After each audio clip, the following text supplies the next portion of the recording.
Zoom on a Bait 6, c'est parti et aujourd'hui on va parler du jerk de chez Caperlin. Donc aujourd'hui on va parler du jerk de chez Caperlin, un jerk coulant, donc le WXM. C'est un leurre que j'ai pas forcément beaucoup utilisé encore. Je préfère utiliser le glide, mais c'est vrai que celui-là il est taille un peu réduite. Donc par rapport au glide que j'avais, donc celui-là il fait 13 cm.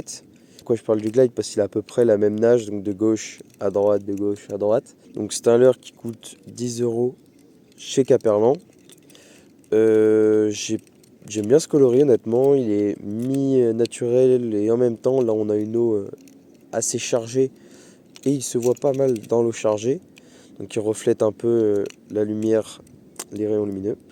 Et puis voilà, il a le dos un petit peu avec le bout flashy. Donc voilà, c'est un leurre qui me plaît particulièrement. Mais voilà, j'ai tendance à le remplacer un peu par le glide. J'aime beaucoup plus utiliser le glide. Même si voilà, lui, je vais pouvoir l'utiliser dans des contextes différents. Donc, je vais vous montrer son animation de pourquoi je le compare tant avec le glide. Voilà pourquoi je le compare avec le glide, parce qu'il va littéralement de gauche à droite. Et voilà, là où il est différent, bah, bien évidemment, c'est sur sa forme. Donc ça joue tout, voilà, ça change vraiment tout. Il a un aspect un peu plus agressif que le glide. Le glide, c'est un peu plus fluide, c'est un petit peu plus doux, on va dire, comme vibration. Là, on a carrément des billes à l'intérieur.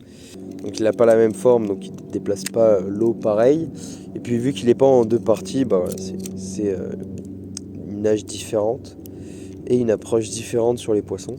Il coule aussi plus vite qu'un glide. On voit qu'il coule assez vite, mais ce qui peut être aussi pratique pour changer les couches d'eau assez facilement. Donc par exemple, pour l'utiliser dans différentes saisons, on va pouvoir l'utiliser à toutes les saisons. Il va pouvoir être vraiment pas mal pour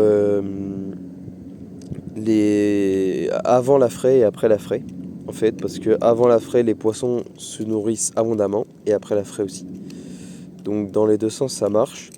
Pourquoi il va mieux fonctionner après la fraie? Du coup, les poissons se nourrissent beaucoup avant et après la fraie et donc ils vont être quand même assez agressifs et vont avoir besoin qu'on vienne un peu les chercher. Donc, par exemple, avec des leurres qui soit font un peu de bruit, soit ont une nage un petit peu plus agressive. Donc par exemple venir mouliner un peu vite, sans faire vraiment beaucoup de pauses, en faire une de temps en temps, ça peut vraiment toujours être bien sur les glides, etc.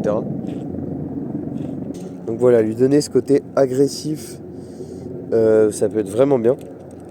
Et puis après pour ce qui est de l'été, donc là on est d'ailleurs en période estivale, donc là on est le matin, donc il fait encore frais, et voilà. Et pour ce qui est de l'été, essayez d'adopter quelque chose d'un peu plus avec des pauses en fait, tout simplement. Parce que voilà, les poissons n'ont pas énormément d'oxygène.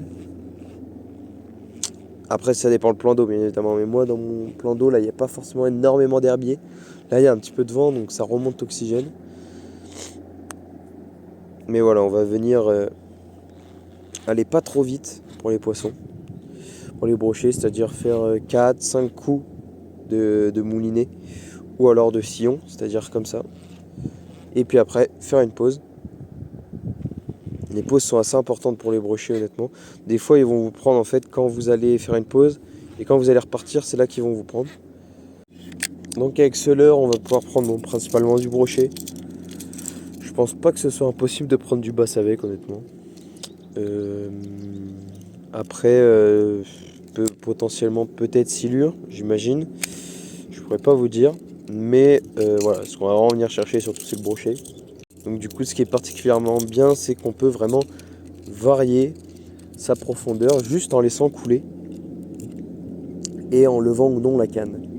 Alors, par contre, il y a vraiment que ça comme animation. Par exemple, le faire jerker comme ça, je trouve pas que ce soit. Vu qu'il va de gauche à droite, c'est vraiment pas tant sa nage. Après, ça a l'air de marcher, mais c'est pas du tout la nage que j'utiliserais de le faire jerker, honnêtement.